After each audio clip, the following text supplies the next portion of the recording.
चलिए, तो बहुत बहुत धन्यवाद आप सभी का कि मध्य प्रदेश के राज्यपाल के संदर्भ में जो हमने एक वीडियो बनाया था पार्ट 1, वो सब आपको अच्छा लग रहा है और बहुत क्षमा चाहते हैं कि इस वीडियो को बनाने में काफी विलंब हो गया।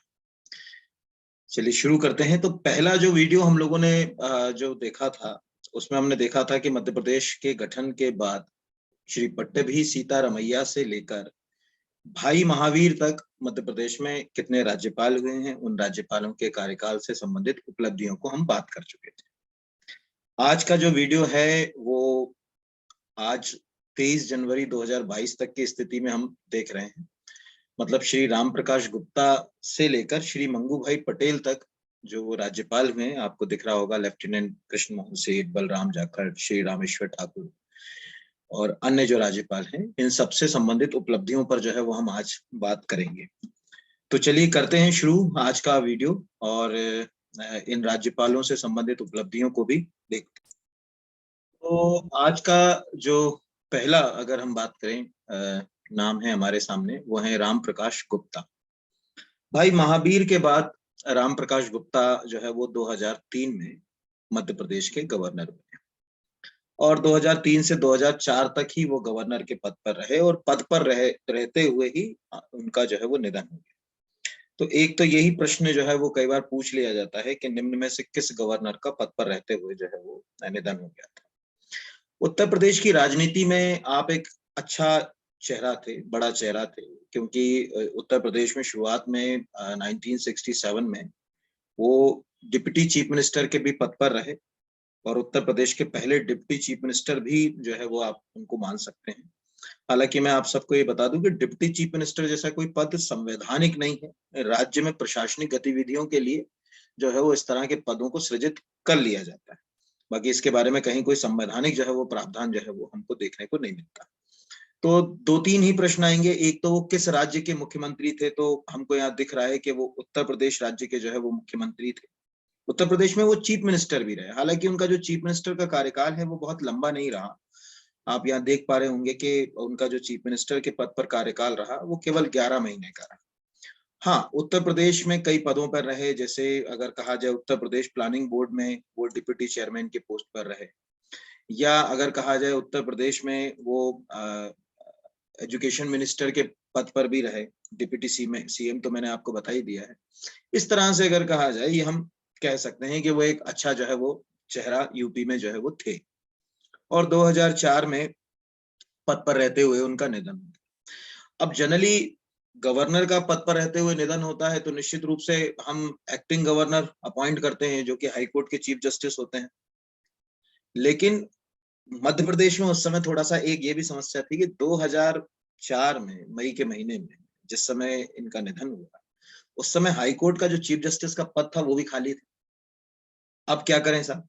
दूसरा, भारत में जो है वो आम चुनाव थे 2004 में। तो आपको मालूम ही होगा कि 2004 तक भारत के प्रधानमंत्री अटल बिहारी वाजपेयी थे। तो अप्रैल से मई 2004 तक देश के अंदर जनरल इलेक्शन थे। अब चूंकि जनरल इलेक्शन थे, इन जनरल इलेक्शंस के दौरान ही इनका निधन हुआ। तो नया गवर्नर तो अपॉइंट कर ही नहीं सकते, वो तो नई गवर्नमेंट आएगी तब करेगी, जब तक तो एक्टिंग ही गवर्नर रहेंगे। तो फिर ये तय किया गया कि भाई किसी दूसरे राज्य के राज्यपाल को एज एक्टिंग गवर्नर यहाँ पर अपॉइंट कर दिया। तो हमने कृष्ण मोहन सेठ को, लेफ्टिनेंट कृष्ण मोहन सेठ को 2004 में एज एक्टिंग गवर्नर जो है वो मध्य प्रदेश का अपॉइंट कर। तो कृष्ण मोहन सेठ, ये याद रखिएगा कि एज एक्टिंग गवर्नर तो थे इनके निधन के बाद 2004 में, लेकिन कृष्ण मोहन सेठ मध्य प्रदेश हाईकोर्ट के चीफ जस्टिस नहीं थे या मध्य प्रदेश हाईकोर्ट से नहीं थे। क्योंकि कई बार कंफ्यूजन ये क्रिएट हो जाता है कि भाई कृष्ण मोहन सेठ चीफ जो है वो एक्टिंग गवर्नर के पद पर थे या कार्यवाहक गवर्नर थे, तो निश्चित रूप से वो जो है वो उनको वो हाई कोर्ट में जो है वो चीफ जस्टिस रहे होंगे, नहीं। उनको यहाँ पर जो है वो अपॉइंट किया और वो केवल और केवल जो है वो जून तक या इस पद के ऊपर रहे। मई में चूंकि इलेक्शंस के रिजल्ट भी आ गए थे और नई सरकार का गठन भी होना था, तो 29 जून 2004 तक लेफ्टिनेंट जनरल कृष्ण मोहन सेठ के पास ये पद रहा। और इसके अलावा मुख्य रूप से वो उस समय जो है वो छत्तीसगढ़ राज्य के गवर्नर थे। एज ए गवर्नर तो वो छत्तीसगढ़ के थे, यहाँ का वो चार्ज भी जो है वो देख रहे थे।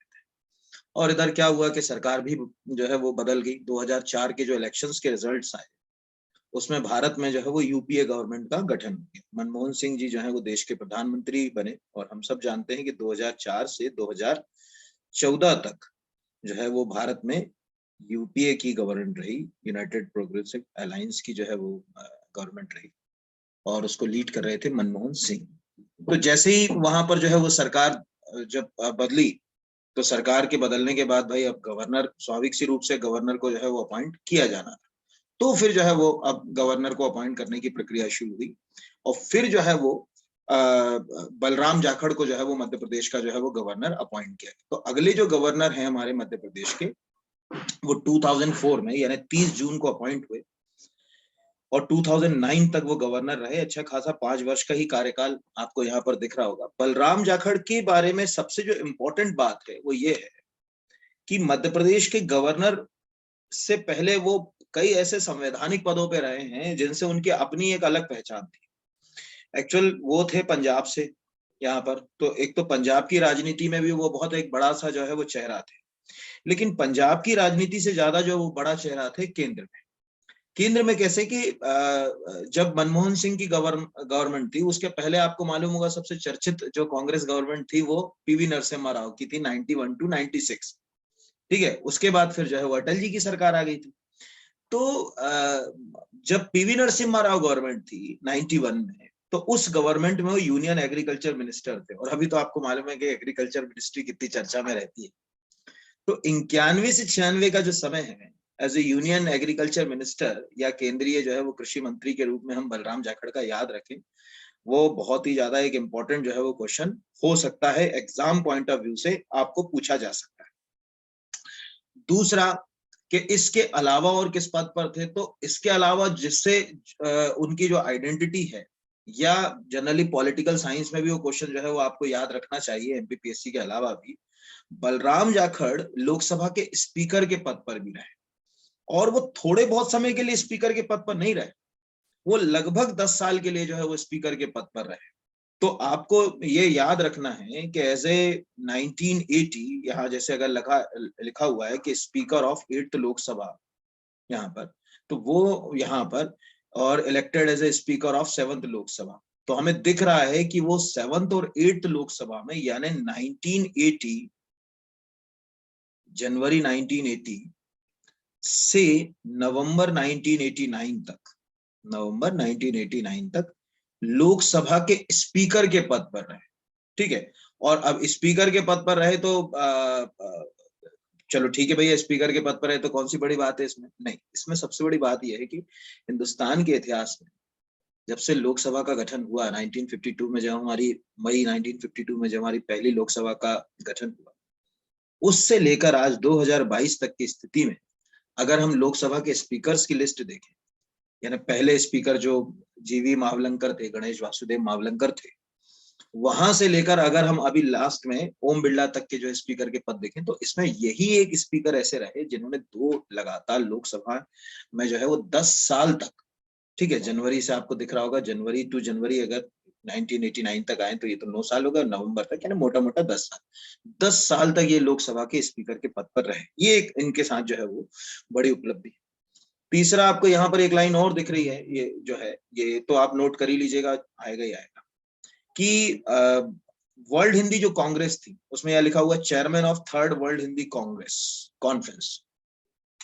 तो हम बहुत अच्छे से जानते हैं कि जो वर्ल्ड हिंदी कॉन्फ्रेंस है उनकी शुरुआत 1975 में हुई थी नागपुर से। ये तो सभी को मालूम होगा कि 10 जनवरी 1975 को पहली वर्ल्ड हिंदी कॉन्फ्रेंस हुई थी नागपुर में, और इसीलिए हम इंटरनेशनल हिंदी डे सेलिब्रेट करते हैं हर साल 10 जनवरी। तो जब ये कॉन्फ्रेंस हुई तो इसमें तीसरी जो कॉन्फ्रेंस हुई थी वो 1983 में हुई थी, और ये कॉन्फ्रेंस दिल्ली में हुई थी। अब दिल्ली में हुई थी तो स्वाभाविक सी बात है कि लोकसभा स्पीकर का तो जो है वो महत्व बढ़ ही जाता। तो फिर ऐसे चूंकि दिल्ली में हुई थी वो 1983 में 3rd वर्ल्ड हिंदी कॉन्फ्रेंस, इसीलिए वो जो चेयरमैन जो है वो उनको बना दिया था उसका। तो chairman of 3rd world Hindi conference, ये एक इंपॉर्टेंट जो है वो क्वेश्चन जो है आपसे पूछा जा सकता है, यानी एग्जाम पॉइंट ऑफ व्यू से ये क्वेश्चन जो है वो पूछा जा सकता है। ये अच्छे से आप याद रखिएगा, कुछ ना कुछ इसमें से जो है वो आएगा ही आएगा। तो बलराम जाखड़ के बारे में 3-4 बातें अगर हम फटाफट रिवाइज करें तो पहला कि वो पंजाब की राजनीति में एक बड़ा चेहरा था। वो यूनियन एग्रीकल्चर मिनिस्टर की पद पर रहे पीवी नरसिम्हा राव गवर्नमेंट में 91 टू 96। तीसरा कि जब जिस समय वो स्पीकर थे लोकसभा के, उसी समय थर्ड वर्ल्ड हिंदी कॉन्फ्रेंस का आयोजन हुआ और उस हिंदी कॉन्फ्रेंस के वो चेयरमैन अपॉइंट हुए। चौथा कि वो 1980 से 1989 तक यानी सबसे लंबे समय तक लोकसभा के स्पीकर के जो है वो पद पर भी रहे। इतना आपको जो है वो बलराम जाखड़ के बारे में पता होना चाहिए। अब बलराम जाखड़ 89 तक रहे। अब स्वाभाविक सी बात है कि बलराम जाखड़ के बाद जो अगले गवर्नर आए होंगे वो भी कहीं ना कहीं जो है वो कांग्रेस से ही संबंध रखते होंगे, क्योंकि 2009 में कांग्रेस की ही जो है वो गवर्नमेंट थी। तो अगले की ओर अपन जब बढ़ते हैं, अगला नाम जो है वो है राम नरेश ठाकुर का। और राम नरेश ठाकुर 2009 से 2011 तक जो है वो गवर्नर की पोस्ट पर रहे और कांग्रेस से थे वो, यानी कांग्रेस में एक अच्छा जो है वो चेहरा थे वो। और उस समय चूंकि कांग्रेस की सरकार थी तो इसीलिए उनके साथ एक सबसे इंपॉर्टेंट जो बात है वो आपको याद रखिएगा, राजनीति से पहले वो चार्टर्ड अकाउंटेंट, ये एक बहुत इंपॉर्टेंट पॉइंट है कि कौन से ऐसे गवर्नर रहे मध्य प्रदेश के जो चार्टर्ड अकाउंटेंट भी रहे। तो ये आप जो है वो याद रखिएगा। तो पहले क्या हुआ कि जिस समय हमारे यहाँ बलराम जाखड़ गवर्नर थे ना, उस समय ये कर्नाटक स्टेट में गवर्नर थे, यानी 2007 से 2009 तक ये गवर्नर जो है वो कर्नाटक के गवर्नर थे। फिर 2009 में इनको जो है वो मध्य प्रदेश का जो है वो गवर्नर जो है वो अपॉइंट किया गया और एज ए गवर्नर जो है वो कई राज्यों के साथ जो है वो इनका नाम जो है वो जुड़ा है। यानी अगर हम देखें कि वो किन किन राज्यों में गवर्नर रहे तो वो कई राज्यों के गवर्नर रहे। जैसे एक कम से कम आप याद रखिएगा कि उड़ीसा, तो एक वो उड़ीसा के गवर्नर थे, यहाँ मैं नीचे आपको दिखा भी देता हूँ। इसमें यहाँ जाएं अगर हम, तो यहाँ अगर हम देखें तो एज ए गवर्नर उनका जो कार्यकाल है वो कई राज्यों के साथ जो है वो जुड़ा। ठीक है, तो 3 राज्यों के नाम जो है वो आप याद रखिएगा जिनसे उनकी जो है वो पहचान है। एज ए उड़ीसा के गवर्नर रहे वो पहला, वो आप याद रखिएगा। उड़ीसा के बाद वो आंध्र प्रदेश के गवर्नर रहे, आंध्र प्रदेश के बाद वो कर्नाटक के गवर्नर, और कर्नाटक के गवर्नर के बाद फिर जो है वो 2011 में जो है वो मध्य प्रदेश के गवर्नर बने। ये एक जो है वो क्वेश्चन आपको जो है वो आ सकता है। और झारखंड से थे वो मेनली, तो गोंडा जो है वो आपको जो है वो दिख रहा होगा झारखंड का, वहां से थी। बट लेकिन प्रश्न जो आएगा इनसे संबंधित वो एक ही आएगा कि वो कौन से गवर्नर थे जिन्होंने राष्ट्रीय आंदोलन में भाग लिया। तो एक ये है कि 1942 के भारत छोड़ो आंदोलन में इन्होंने जो भाग लिया, वे कौन से गवर्नर थे जो एज ए चार्टर्ड अकाउंटेंट, उनका जो है वो career as a chartered accountant भी रहा यहाँ पर। तो वो उसमें भी जो है वो रामेश्वर जो है वो ठाकुर का जो है वो नाम आपको याद रखना है कि वो चार्टर्ड अकाउंटेंट भी थे।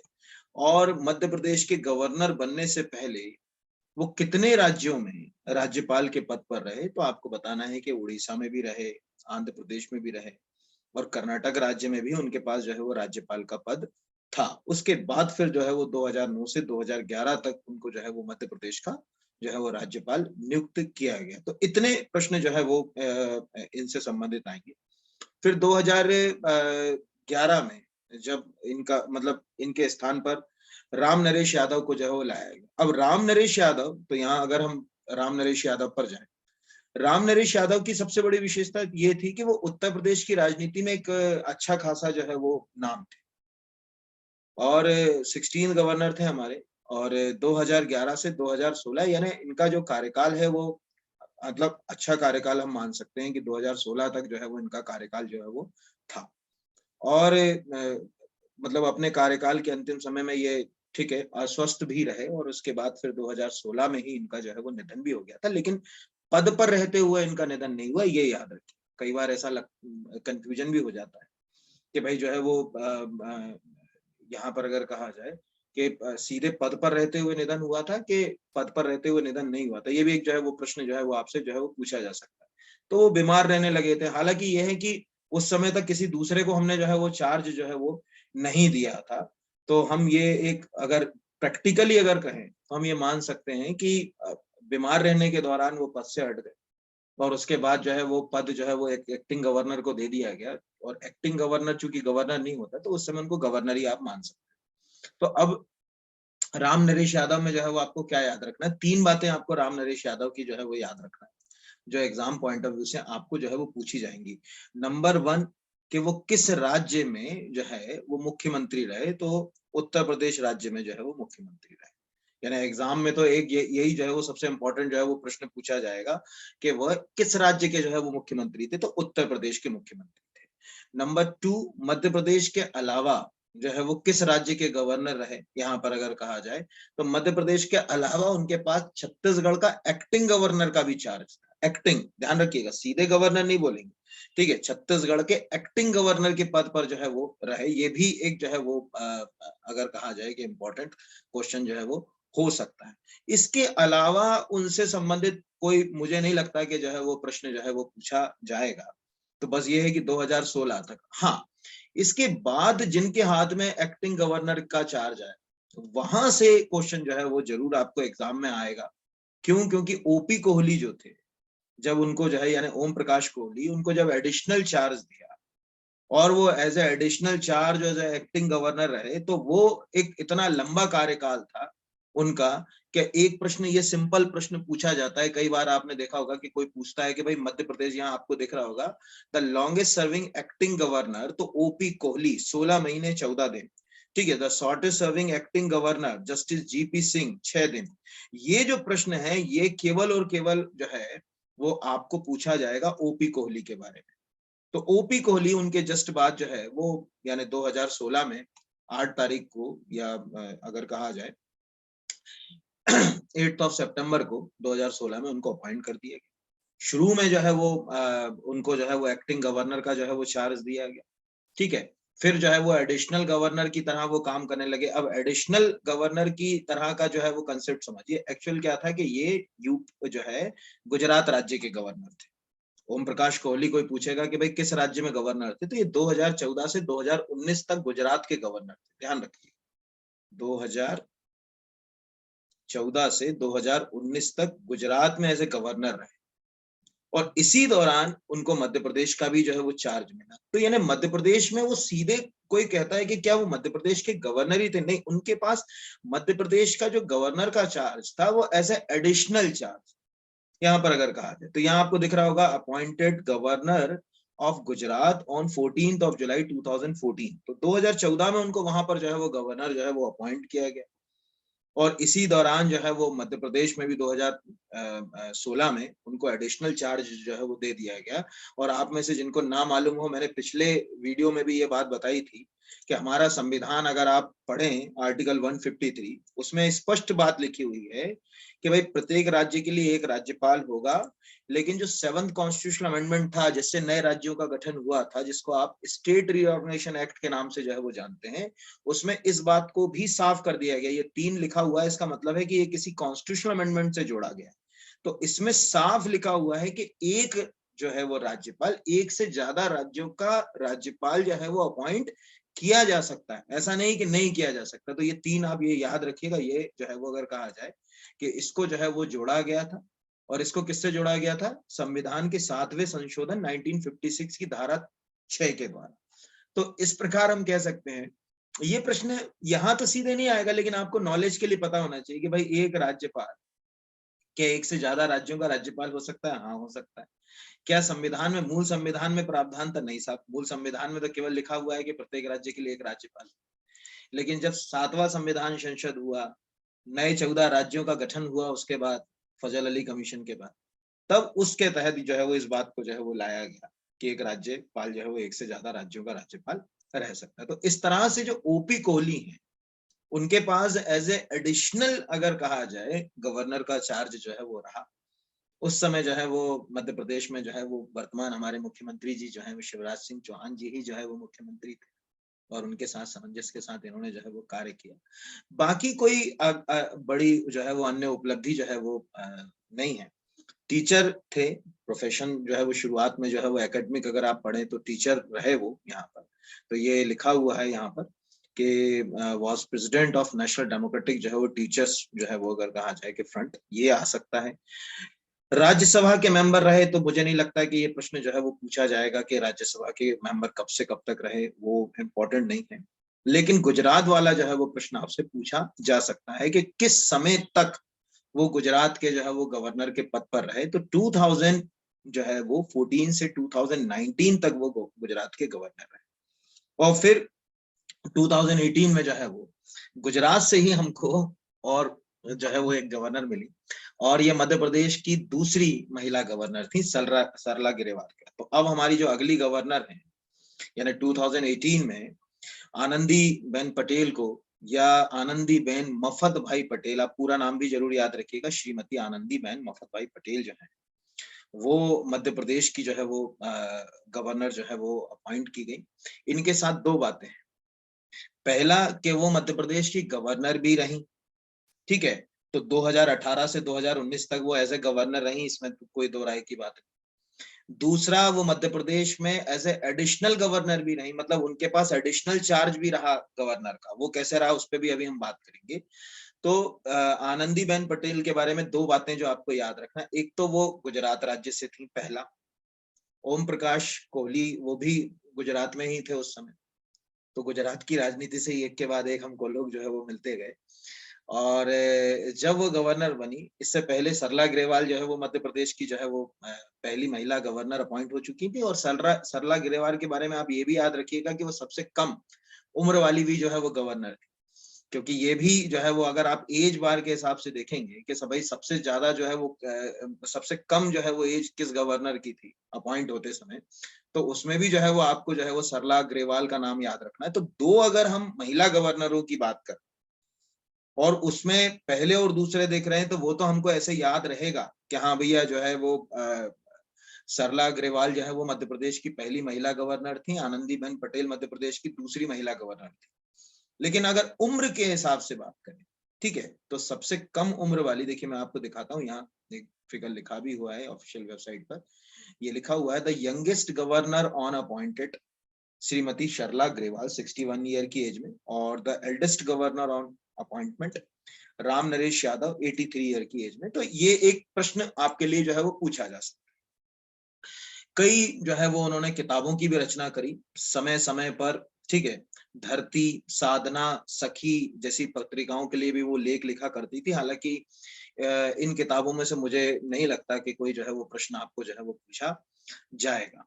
हाँ, लेकिन दो तीन बातें जो है वो आपको जो है वो पूछी जा सकती हैं, वो आप जरूर याद रखिएगा। पहला कि वो मध्य प्रदेश में गवर्नर अपॉइंट होने से पहले, जब गवर्नर नहीं बनी थी उससे पहले वो गुजरात की पहली महिला मुख्यमंत्री थी। तो इस प्रकार, ठीक है, कौन सी महिला जो है वो एक गवर्नर भी रही और चीफ मिनिस्टर भी रही, उसमें भी ये जो है वो एग्जाम के लिए जो है वो इम्पोर्टेंट है कि 2014 टू 2016 तक वो जो है वो गुजरात राज्य की पहली महिला मुख्यमंत्री रही। फिर उसके बाद आपको दिख रहा है कि 2018 से 19 तक वो छत्तीसगढ़ की राज्यपाल रही। फिर उसके बाद दिख रहा है 2018 से 19 तक जो है वो मध्य प्रदेश की, ये वाला जो पीरियड है इसमें भी जो है वो मध्य प्रदेश की राज्यपाल रही। फिर उसके बाद आपको दिख रहा है कि 2019 में वो उत्तर प्रदेश की राज्यपाल रही। फिर 2020 में वो मध्य प्रदेश की राज्यपाल रही। तो जो 2000 जो 20 वाला जो फिगर है, ये वाला अब आपको दो बार दिख रहा है कि दो बार वो मध्य प्रदेश की राज्यपाल। तो पहली बार जब वो राज्यपाल बनी थी मध्य प्रदेश की, तो वो फुल फ्लैश यानी राज्यपाल थी मध्य प्रदेश की 18 से 19 तक, यानी जनवरी 2018 टू अगर कहा जाए जुलाई 2019 तक। लेकिन दूसरी बार जब वो मध्य प्रदेश के राज्यपाल बनी, यानी 2020 में जब उनको मध्य प्रदेश के राज्यपाल का पद दिया गया और जुलाई 2021 तक वो इस पद पर रही, तब उनके पास ये चार्ज एडिशनल था। ये ध्यान रखिएगा, ये मतलब कोई पूछेगा कि वो एडिशनल चार्ज उनके पास था, ये आप याद रख लें तो ज्यादा अच्छा होगा। ठीक है, तो इतना जो है वो आपको आनंदीबेन पटेल के बारे में जो है वो पता होना चाहिए। इसी में से कोई जो है वो प्रश्न आएगा। तो 19। अब उसके बाद क्या हुआ कि लालजी टंडन जो है वो मध्य प्रदेश के गवर्नर अपॉइंट हो गए, यानी 2019 में ही, जुलाई 2019 में ही लालजी टंडन को जो है वो मध्य प्रदेश का गवर्नर जो है वो अपॉइंट किया गया। लालजी टंडन भी अगर कहा जाए तो कई राज्यों में जो है वो ऐसे गवर्नर के पद पर रह चुके हैं, लेकिन यूपी की राजनीति, कई राज्यों तो नहीं कहना चाहिए, बिहार के गवर्नर रहे। ठीक है, कई राज्यों में तो कंफ्यूजन हो जाएगा नहीं तो आपको। तो पहले तो यह है कि वो यूपी की राजनीति में एक अच्छा जो है वो बड़ा चेहरा थे लालजी टंडन। ठीक है, यहाँ पर अगर कहा जाए, और बीजेपी का एक बड़ा चेहरा थे यूपी की राजनीति में। और इस समय जो है वो केंद्र में भी बीजेपी की सरकार थी, तो निश्चित रूप से जो है वो राज्यपाल बीजेपी की ही सरकार कि किसी मतलब बीजेपी पार्टी से ही किसी को चुना जाएगा। हालांकि राज्यपाल के साथ किसी पार्टी का नाम नहीं होता, ध्यान रखिए, लेकिन वो कहीं ना कहीं इनडायरेक्टली किसी पार्टी से तो होता ही है। तो हम ये कह सकते हैं कि उनको जो है वो गवर्नर अपॉइंट किया गया। 2020 तक जो है वो गवर्नर के पद पर रहे। और इसके अलावा अगर कोई उपलब्धि अगर आपको याद रखना है तो दो बस चीजें एक याद रखना है कि वो उत्तर प्रदेश जो है वो अगर कहा जाए लेजिस्लेटिव काउंसिल में लीडर ऑफ द हाउस यानी सदन के नेता थे। उत्तर प्रदेश में जो है वो अगर कहा जाए कि कई मतलब उत्तर प्रदेश सरकार में जो है वो कई पदों पर जो है वो रहे। इसके अलावा कोई जो है वो प्रश्न जो है वो नहीं पूछा जाएगा। लेकिन क्या हुआ कि 2020 में जून जुलाई 2020 के दौरान ही उनका स्वास्थ्य जो है वो खराब रहने लगा। अब चूंकि स्वास्थ्य जो है वो खराब रहने लगा तो निश्चित रूप से वो राज्यपाल के जो पद एवं दायित्वों का निर्वहन ठीक तरह से नहीं कर पा रहे थे। तो जब राज्यपाल के पदों का निर्वहन नहीं कर पा रहे थे तो उनके स्थान पर जो है वो आनंदीबेन पटेल को एक बार फिर से जो है वो एडिशनल चार्ज दे दिया गया।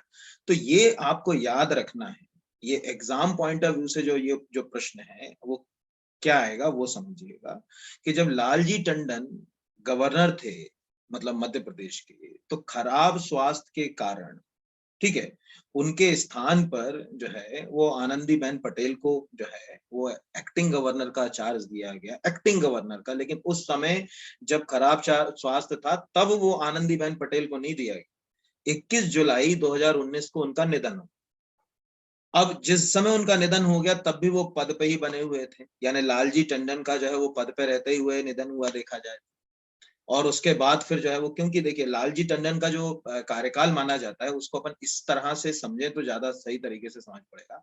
लालजी टंडन का जो कार्यकाल माना जाता है वो माना जाता है 29 जुलाई 2019 से, ठीक है, 21 जुलाई 2020 तक का, ये ठीक है, ये यहाँ पर। और आनंदीबेन पटेल का जो है वो माना जाता है कि उनको एज ए एक्टिंग गवर्नर का अपॉइंट किया 24/7 यानी 24 जुलाई 2020 को उन्हें एक्टिंग नहीं एडिशनल चार्ज जो है वो मध्य प्रदेश का दे दिया। तो लालजी टंडन जो है उनका निधन भी कब हुआ था? 21 जुलाई 2020 को हुआ। तो इस प्रकार अगर हम देखें, ठीक है, तो हमें ये समझ पड़ता है कि पद पर रहते ही उनका क्या हो गया है, निधन हो गया। तो यहाँ अगर आप ध्यान से देख पा रहे हो, मैं आपको ये चीज दिखा भी देता हूँ जिससे कि आपको जो है वो कंफ्यूजन ना हो कि जब हम मध्य प्रदेश के फॉर्मर गवर्नर्स की लिस्ट देखते हैं तो फॉर्मर गवर्नर की लिस्ट पे आप ध्यान से देखिए, आपको यहाँ दिख रहा होगा लालजी टंडन का जो है वो दिख रहा है 29/7/2019 से दिनांक 21/7/2021 को निधन। इस प्रकार हमें समझ पड़ रहा है कि पद पर रहते ही उनका क्या हो गया, निधन। और निधन के बाद फिर एक बार जो है वो आनंदीबेन पटेल को जो है वो चार्ज मिला। तो अब इस समय जो आनंदीबेन पटेल को जो चार्ज दिया गया वो आप याद रखिएगा, उस समय वो गवर्नर नहीं थी, वो एडिशनल चार्ज उनको मिला। ठीक है, मतलब कोई पूछेगा कि क्या वो गवर्नर के पद पर थी उस समय? नहीं साहब, वो उनको जो है वो एज ए एडिशनल जो है वो चार्ज यहाँ का गवर्नर का दे दिया गया था। ये आप याद रखिएगा, कोई डाउट तो नहीं है यहाँ तक? बढ़े आगे। अब आनंदीबेन पटेल में तो फिर से पढ़ने की जरूरत नहीं। फिर आनंदीबेन पटेल के बाद अभी जो हमारे गवर्नर हैं यानी वर्तमान जो गवर्नर हैं वो हैं मंगू भाई पटेल। ठीक है, ये वर्तमान गवर्नर हैं। अब वर्तमान हमारे जो गवर्नर हैं उनके बारे में आपको 3-4 चीजें जो बहुत इंपॉर्टेंट हैं वो याद रखना है। पहला तो वो नवसारी से हैं, और जिनको ना मालूम हो तो वो याद रखिएगा, नवसारी वही जिला है गुजरात का जहां दांडी है। ठीक है, मतलब इससे जुड़ा हुआ नहीं है प्रश्न, ऐसे ही नॉलेज के लिए भी आपको याद रखना चाहिए कि दांडी जो महात्मा गांधी ने साबरमती से दांडी की जो यात्रा करी थी, तो वो जो दांडी म्यूजियम बनाया गया है वो नवसारी में ही बनाया गया है, ये ध्यान रखिएगा। तो वो जो है वो यहाँ पर ये एक प्रश्न जो है। दूसरा कि वो गुजरात की राजनीति में एक बड़ा नाम थे, यानी गुजरात में वो एक कैबिनेट मिनिस्टर के पोस्ट पर जो है वो रहे। हालांकि गुजरात में वो चीफ मिनिस्टर नहीं रहे, लेकिन गुजरात की राजनीति में एक अच्छा जो है वो नाम उनका जो है वो माना जा सकता है। ये एक जो है वो उनके बारे में याद रखना है। बाकी तो मुझे नहीं लगता कि इसमें कोई ऐसा क्वेश्चन है जो आपको पूछा जाएगा। हाँ, 2-3 बातें आएंगी। पहला कि उनका जन्म कहाँ हुआ, नवसारी। नवसारी किस राज्य में पड़ता है, गुजरात। नवसारी क्यों प्रसिद्ध है, तो दांडी मार्च के लिए प्रसिद्ध है नवसारी। ठीक है, यही महात्मा गांधी का जो है वो दांडी जो है वो साल्ट मार्च हुआ था, और यही नवसारी म्यूजियम है। और नवसारी म्यूजियम अभी बना है। ठीक है, जो वर्तमान प्रधानमंत्री जी जो है मोदी जी, उन्होंने उसका उद्घाटन किया, इसलिए ये प्रश्न आ सकता है। और फिर इसके अलावा गुजरात की राजनीति में छोटे छोटे कई पदों पर वो जो है वो रहे, और ये उनका एक बड़ी उपलब्धि है मध्य प्रदेश का राज्यपाल जो है वो बनना। तो अभी जो है वो मध्य प्रदेश के राज्यपाल, यानी इसके पहले वो एमएलए रहे गुजरात में, डिप्टी स्पीकर के पोस्ट पर रहे गुजरात असेंबली के अंदर, वहां की कैबिनेट मिनिस्ट्री में भी मिनिस्टर के पोस्ट पर रहे, लेकिन गवर्नर की पोस्ट उनको अभी जो है वो मिली। इस प्रकार हमारे जो है राज्य के ये जो गवर्नर हैं इतने अभी हम लोगों ने देखे। तो हमें समझ पड़ा कि राम प्रकाश गुप्ता पद पर रहते हुए इनका निधन हो गया। फिर जो है वो एज ए एडिशनल चार्ज हमने कृष्ण मोहन सेठ को दिया, वो उस समय छत्तीसगढ़ के गवर्नर थे। फिर हमारे पास आए बलराम जाखड़। तो मैंने आपको बताया कि भाई बलराम जाखड़ के साथ सबसे बड़ा प्लस पॉइंट जो आपको याद रखना है कि वो लगभग 10 साल लोकसभा के स्पीकर रहे यहाँ पर। ठीक है, फिर रामेश्वर ठाकुर आए, यूपी की राजनीति में भी जो है वो एक अच्छा जो है वो नाम थे। फिर आए राम नरेश यादव। ओपी कोहली के बारे में मैंने आपको बताया कि वो सबसे लंबे समय तक एक्टिंग गवर्नर की पोस्ट पर रहे। आनंदीबेन गवर्नर भी रही और उनके पास मध्य प्रदेश का एडिशनल चार्ज भी रहा। लालजी टंडन की भी पद पर रहते हुए उनका निधन हो गया। और गवर्नर्स के बारे में वो आखिरी हम कुछ बुनियादी फैक्ट जो है वो देख लेते हैं फटाफट, जिससे आपको याद रखना पड़ेगा कि यहाँ। ठीक है, तो पहले तो आपको याद रखना कि अब तक हमारे पास जो एक्टिंग गवर्नर है उनकी संख्या है 6। ये सबसे इंपॉर्टेंट है, सभी लोग जो है वो याद रखिएगा। शुरू से ही हम जो है वो ये बात कर चुके हैं कि मध्य प्रदेश में कौन कौन एक्टिंग गवर्नर है, और पहला एक्टिंग गवर्नर जरूर याद रखिएगा, वो थे पीवी दीक्षित। ठीक है, फिर उसके बाद जीपी सिंह आ गए। ठीक है, इस तरह से अगर कहा जाए। दूसरा जो है वो आपको याद रखना है कि सबसे जो है वो अगर कहा जाए उम्र दराज जो गवर्नर थे उनका नाम था राम नरेश यादव। जिस समय वो गवर्नर बने 83 ईयर की एज थी। तो गवर्नर के पद के लिए कोई आयु नहीं होती, हाँ न्यूनतम जरूर आयु के 35 वर्ष की आयु आपने पूरी कर ली हो, ये मिनिमम क्वालिफिकेशन है, पर अपर लिमिट का कोई लॉजिक नहीं। सबसे यंग गवर्नर सरला अग्रवाल। ठीक है, ये आपको याद रखना है यहाँ पर। एकमात्र अगर कहा जाए कि गवर्नर जिनका जन्म मध्य प्रदेश में हुआ, ये भी बड़ा अनोखा तथ्य है, लोगों को पता ही नहीं होता कि इतने सारे गवर्नर में से एक ही है जो हमारे यहाँ से। तो only governor born in state, तो एन एन वांचू जो है उनका जन्म जो है वो सतना में हुआ था। और एन एन वांचू के बारे में आपको ऐसे भी पता होगा कि वो सिविल सर्विस में, क्योंकि एन एन वांचू के दो फैक्ट, एक तो ये आपको दिख रहा है कि first with civil servant background, यानी वो आईसीएस से, मतलब वो सिविल सर्विस में भी थे, सतना में भी थे। कौन से गवर्नर हैं जिनका जन्म भारत से बाहर हुआ? ठीक है, तो भाई महावीर, लाहौर में उनका जन्म हुआ, ये भी बिल्कुल एक अनोखा एक पॉइंट जो है वो हो सकता है। हाईएस्ट सिविलियन अवार्ड हमारे राज्य के किसी भी गवर्नर को जो है वो भारत रत्न से सम्मानित नहीं किया गया, मतलब कोई भी ऐसे गवर्नर हमारे राज्य में नियुक्त नहीं हुए आज तक जो भारत रत्न। हाँ, पद्म विभूषण जो सेकंड हाईएस्ट सिविलियन अवार्ड होता है, उससे सम्मानित जो गवर्नर आपको दिख रहे हैं वो है यहाँ पर हरिविनायक पाटस्कर। तो एच.एस. पाटस्कर जो है वो, तो ये भी एक आपको याद रखना है। ठीक है, ये एक जो है वो क्वेश्चन आ सकता है। एच.एस. पाटस्कर के लिए दूसरा फैक्ट आपको यहाँ दिख रहा है कि 7 साल 7 महीने 27 दिन, यानी सबसे लंबे समय तक वो गवर्नर के पद पर जो रहे वो पाटस्कर ही रहे। सबसे कम समय के लिए गवर्नर जो रहे वो रहे, अगर बीपी जो है वो सीतारमैया। तो सबसे बीपी सीतारमैया, यानी अगर कहा जाए पट्टवी सीतारमैया, क्यों? क्योंकि अब मध्य प्रदेश का गठन हुआ साहब 1956 में। तो आनंद फानंद में उनको गवर्नर बनाया, वो एक तो आंध्रा की राजनीति से थे।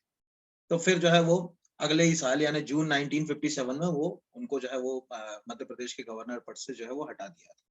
तो इस तरह से उनका कार्यकाल केवल 7 महीने का है। Longest serving acting governor OP Kohli, अभी थोड़ी देर पहले ही बात करी कि ओपी कोहली के पास एडिशनल चार्ज भी था हमारे राज्य का यहाँ पर। सबसे कम समय जो है वो जीपी सिंह का। तो ये भी आपको याद होगा कि पीवी दीक्षित के बाद जो जीपी सिंह थे, यहाँ पर अगर कहा जाए कि वो एक्टिंग गवर्नर के पद पर रहे। और जीपी सिंह जो है वो मध्य प्रदेश हाई कोर्ट के चीफ जस्टिस थे, ये भी याद रखिएगा। 1978 से 1984 के बीच वो चीफ जस्टिस रहे मध्य प्रदेश हाई कोर्ट के। इस प्रकार से जो है वो अगर कहा जाए ये क्वेश्चन जो है वो आपको पूछा जा सकता है। और आपको एक और अच्छी चीज बता दूं जीपी सिंह के बारे में कि जीपी सिंह मध्य प्रदेश के लोकायुक्त भी थे 1992 में। ठीक है, लोकायुक्त एक्ट बना था मध्य प्रदेश में 1981 में। लोकायुक्त का नाम तो सुना ही होगा ना, पेपरों में आता रहता है, छापे पड़ते रहते हैं। ठीक है, तो मध्य प्रदेश लोकायुक्त एक्ट 1981 जब बना था, उसके बाद ये लोकायुक्त भी रहे 1992 से 97 के बीच में मध्य प्रदेश। ठीक है, वांचू के बारे में भी बता ही चुका हूं मैं। पहली फीमेल गवर्नर सरला अग्रवाल, दूसरी जो है वो आनंदीबेन पटेल हो गई। यहाँ पर अगर कहा जाए किसके शासन काल में पहली बार मध्य प्रदेश के अंदर जो है वो प्रेसिडेंट रूल जो है लगा था, तो वो थे एसएन सिन्हा। तो एसएन सिन्हा जिस समय जो है वो मध्य प्रदेश के गवर्नर थे, ये मैंने पिछले वाले वीडियो में आपको जो है वो बताया था, क्योंकि एसएन सिन्हा का जो कार्यकाल था मध्य प्रदेश के गवर्नर के रूप में, वो 71 से 77 के बीच का, और इसी दौरान जो है वो 1975 में आपने देखा है कि जब भारत में आपातकाल लगा और वो 77 तक रहा, और उसके बाद की स्थितियां रही, तो कई राज्यों में अगर कहा जाए प्रेसिडेंट रूल भी जो है वो इम्पोज किए गए थे, तो उनमें अगर कहा जाए कि हमारा राज्य भी जो है वो था। तो first governor to impose president rule in MP, तो किस राज्यपाल ने मध्य प्रदेश में पहली बार राष्ट्रपति शासन जो है वो लगाया, ठीक है, या किस राज्यपाल के कार्यकाल के दौरान मध्य प्रदेश में जो है वो पहली बार जो है वो राष्ट्रपति शासन लगा, तो उसमें ये आप नाम याद रखिएगा। और जिनको ना मालूम हो, जिनने पिछला वीडियो ना देखा हो, उनको मैं ये बता दूं कि मध्य प्रदेश में 3 बार जो है वो राष्ट्रपति शासन जो है वो लगा है। यानी अब तक जो है वो टोटल अगर कोई पूछता है कि भाई मध्य प्रदेश के अंदर जो है वो कितनी बार जो है वो राष्ट्रपति शासन लगा, तो 3 बार राष्ट्रपति शासन लगा। और तीसरी बार का जो राष्ट्रपति जो है वो शासन जो है वो आपको याद रखना है, जो बाबरी डिमोलिशन के बाद लगा था, वो सबसे चर्चित रहेगा, क्योंकि वो मुद्दों में जो है वो अगर कहा जाए कि प्रश्न जो है वो आपको पूछा जाता रहता है। वो भी मैं अभी आपको लास्ट में होगा तो बता दूं, या आप एक काम करो, उसको आप एक बार रिवाइज के लिए जो है वो याद रखिए, तो वो आप ऐसे याद रख लो। गवर्नर तो आपको जो है वो याद रखना, उसमें तो मुझे कुछ जो है वो बताने की जो है वो जरूरत ही नहीं। तो वो याद रखिएगा कि भाई मध्य प्रदेश के अंदर जो पहला प्रेसिडेंट रूल लगा था वो 1977 में लगा था, ठीक है। जिस समय ये प्रेसिडेंट रूल लगा उस समय एसएन सिन्हा जो है वो मध्य प्रदेश के गवर्नर थे, ये लिख ही लो तो ज्यादा अच्छा है। 77 में मध्य प्रदेश में पहली बार राष्ट्रपति शासन, ठीक है। यहाँ पर फिर 77 का बहुत कम दिन था, मतलब लगभग कहा जाए कि 2 महीने से भी कम का जो है वो प्रेसिडेंट। फिर उसके बाद जो है वो थोड़ा सा बड़ा प्रेसिडेंट रूल लगा था 1980 में, 1980 के दौरान यहाँ पर। तो दूसरी बार मध्य प्रदेश में जो राष्ट्रपति शासन लगा वो कब लगा था, 1980 में, इंदिरा गांधी जब सत्ता में आई तब फिर जो है वो हमको एक बार प्रेसिडेंट रूल का जो है वो सामना करना पड़ा 1980 के दौरान। और ये भी जो है वो अगर कहा जाए याद रखना। और तीसरा प्रेसिडेंट रूल तो आप सभी लोग जो है वो मैं कहता हूं कि आप याद रखिएगा, उसमें डेट सहित याद रखिएगा, 15 दिसंबर 1992 से 6 दिसंबर 1993 तक, ठीक है। इसकी सबसे बड़ी खासियत ये थी कि ये मध्य प्रदेश में अब तक जितनी भी बार प्रेसिडेंट रूल लगा उसमें सबसे लंबा प्रेसिडेंट रूल जो है वो, ठीक है, लगभग 1 साल से भी ज्यादा आप देख रहे हैं, दिसंबर से दिसंबर तक, तो लगभग 1 साल का जो है वो प्रेसिडेंट रूल जो है वो लगा। ये जो है वो प्रश्न आपसे जो है वो पूछा जा सकता है यहाँ पर, अगर कोई पूछता है यहाँ के कब लगा था यहाँ। और जिस समय ये प्रेसिडेंट रूल लगा था, कुंवर मोहम्मद अली खां, कुंवर मोहम्मद अली खां, याद रखिएगा, मध्य प्रदेश के राज्यपाल थे। ये भी एक प्रश्न जो है वो आपको पूछा जा सकता है। अगला आपको दिख रहा है जो मैंने अभी आपको बता ही दिया था, यहाँ पर अगर कहा जाए कि चार्टर्ड अकाउंटेंट वाला जो है वो अगर कहा जाए प्रश्न जो है वो पूछा जा सकता है। Only governor who didn't know Hindi, तो केसी रेड्डी, ये साफ है कि केसी रेड्डी जो है वो उनको हिंदी नहीं आती थी, यहाँ पर अगर कहा जाए, ठीक है। और only governor who expired while office, ठीक है, यहाँ पर आरपी गुप्ता, ये अपडेट नहीं है इसमें आप जो है वो एक और नाम जो है वो इसमें जोड़ लीजिएगा यहाँ पर, ठीक है। और कितने राज्यपाल जो है वो मध्य प्रदेश के जो शैक्षणिक अगर कहा जाए कि क्षेत्र से आते थे या शिक्षाविद थे, तो यहाँ पर आपको दिख रहा है भाई महावीर, रामेश्वर ठाकुर, राम नरेश यादव, ओम प्रकाश कोहली और आनंदीबेन पटेल। ये 5 गवर्नर, ठीक है, वो लेक्चरर्स और टीचर यानी शैक्षणिक जो या पृष्ठभूमि जो थी उनकी वो शिक्षाविद थे यहाँ पर अगर कहा जाए, ठीक है। बाकी जो है वो ये वाले प्रश्न आपसे जो है वो नहीं पूछे जाएंगे कि कितने डॉक्टरेट रहे, हाँ, लेकिन ये जो है वो प्रश्न जो है वो पूछा जा सकता है यहाँ कि गवर्नर हु हैव बीन जो है वो गवर्नर ऑफ अदर स्टेट, तो 9 ऐसे गवर्नर थे मध्य प्रदेश के अंदर जो मध्य प्रदेश के गवर्नर के अलावा भी दूसरे राज्यों में गवर्नर के पद, तो ये जो है वो आप स्क्रीन को रोक कर ये नोट भी कर लीजिएगा, ये याद कर लीजिएगा कि इन सभी राज्यपालों के पास दूसरे राज्यों में भी गवर्नर के पद जो है वो रहे, और इनमें 3, ये जो नीचे आपको दिख रहा है यहाँ पर अगर कहा जाए, ठीक है, कि ये only governor who have been governor of 3 states, तो ये 3 जो है अगर कहा जाए राज्य के राज्यपाल केवल रामेश्वर ठाकुर रहे, उड़ीसा, आंध्र और कर्नाटक, जो ऊपर मैंने आपको अभी बताया भी था। और ये भी आप याद रखिएगा, governor who have been chief minister of other state, तो 5 ऐसे गवर्नर रहे मध्य प्रदेश के, ठीक है। यहाँ पर 5 की जगह आप जो है वो अगर जो है वो एक और नाम इसमें जो है वो जोड़ लीजिएगा, क्योंकि governor who have been chief minister of other states में आनंदीबेन पटेल का भी जो है वो नाम है, तो आनंदीबेन पटेल भी जो है वो याद रखिएगा। लेकिन वो एज ए खाली अगर चीफ मिनिस्टर की बात कर रहे हैं तो आनंदीबेन पटेल नहीं आएंगे। आनंदीबेन पटेल उन्होंने नीचे क्यों रखा, देखिए कितना अच्छे से लॉजिकली उन्होंने जो है इसको प्लान किया। यहाँ पर आपको दिख रहा है कि वो चीफ मिनिस्टर भी रहे, यहाँ पर अगर कहा जाए तो ये केसी रेड्डी, सीएम पुनाचा, बीडी शर्मा, ठीक है, आरपी गुप्ता, राम नारायण यादव, और वो जो है वो दिख रहा है कि गवर्नर और सीएम रहे हैं अदर स्टेट, यानी वो गवर्नर भी रहे हैं और सीएम भी रहे हैं अदर स्टेट के। तो यहाँ आनंदीबेन पटेल आ रहा है, क्योंकि आनंदीबेन पटेल मध्य प्रदेश के अलावा छत्तीसगढ़ में भी गवर्नर के पद पे रही और गुजरात की सीएम रही। तो हमारे साथ ये आ गया कि ये वो 3 ऐसे गवर्नर हैं जो मध्य प्रदेश के गवर्नर के अलावा अन्य राज्यों में गवर्नर और चीफ मिनिस्टर दोनों ही रहे, यानी सीएम पुनाचा, ठीक है, मैसूर स्टेट के, कर्नाटक जो है वो पहले मैसूर स्टेट कहलाता था, याद रखिएगा ना, मैसूर स्टेट के चीफ मिनिस्टर, और उड़ीसा के गवर्नर, बीडी शर्मा उड़ीसा के जो है वो गवर्नर, हरियाणा के चीफ मिनिस्टर, आनंदीबेन पटेल यहाँ पर अगर कहा जाए, ठीक है, तो छत्तीसगढ़ की गवर्नर और गुजरात की चीफ मिनिस्टर। इस प्रकार इतने फैक्ट जो है वो गवर्नर के बारे में आप सबको याद रखना है। और जाते जाते आप सबको एक और गवर्नर के बारे में 2-3 छोटी छोटी चीजें बता देता हूँ फटाफट। कॉन्स्टिट्यूशन का जो पार्ट 6 है वो होता तो शुरू है 152 से, लेकिन 152 में गवर्नर के बारे में प्रोविजन नहीं। उसमें चैप्टर 2 जो है एजुकेटिव, उसमें गवर्नर है, और उसमें 153 में लिखा हुआ है कि हर राज्य के पास एक राज्यपाल है, लेकिन एक राज्यपाल को एक से अधिक राज्यों का राज्यपाल नियुक्त किया जा सकता है, ठीक है। दूसरा है कि राज्यपाल की कार्यपालिका शक्ति यानी एजुकेटिव पावर 154 में है। ये कोई बताने की जरूरत नहीं, आपको मालूम ही होगा कि राज्य की जितनी भी कार्यपालिका शक्ति होती है या राज्य के कार्यपालिका का पहला व्यक्ति या फर्स्ट जो है वो या एजुकेटिव हेड राज्य का हमेशा गवर्नर ही होता है, ये भी आप याद रखिएगा।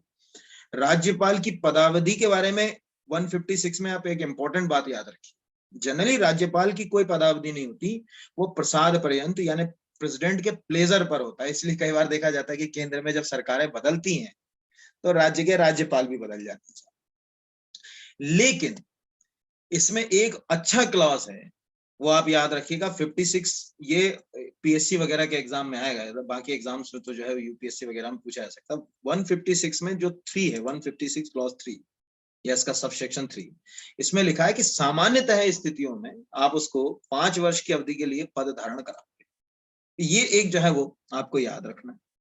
आखिरी जो है वो राज्यपाल के लिए क्वालिफिकेशन, तो राज्यपाल की क्वालिफिकेशन में ये तो सबको मालूम ही है कि एक्चुअल टेक्निकली कोई क्वालिफिकेशन राज्यपाल की नहीं, लेकिन एक क्वालिफिकेशन जो है वो आप जरूर याद रखिएगा पद के लिए जो है शर्तें, वो है कि उसे यहाँ पर अगर कहा जाए कि राज्य के अंदर, ये ध्यान रखिएगा कि राज्यपाल, कोई भी व्यक्ति जब राज्यपाल नियुक्त होगा तो भाई वो 35 वर्ष की आयु पूरी कर चुका हो, ये तो हमको दिख रहा है कि हाँ ये बहुत जो है वो ये तो सभी को जो है वो मालूम है यहाँ पर।